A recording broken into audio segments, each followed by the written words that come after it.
Assalamualaikum murid-murid. Apa khabar hari ini? Seronok belajar bunyi haiwan tadi. Okey, sekarang cikgu nak mengajar kamu semua tentang pergerakan haiwan pula.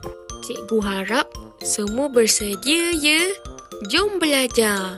Pertama ialah haiwan yang terbang. Contohnya, burung. Burung. Kedua, lebah. Lebah. Seterusnya, haiwan yang melompat. Pertama, kita ada katak. Katak. Kedua, kita ada monyet. Monyet. Kemudian, haiwan yang berlari seperti harimau.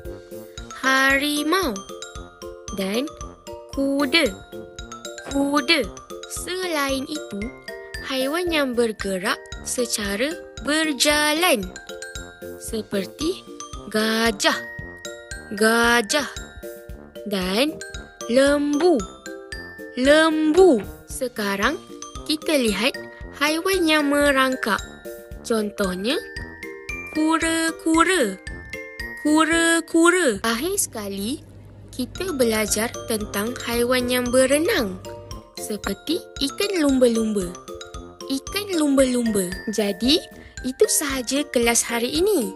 Cikgu harap semua murid faham setiap pergerakan haiwan. Semoga kita berjumpa lagi. Bye.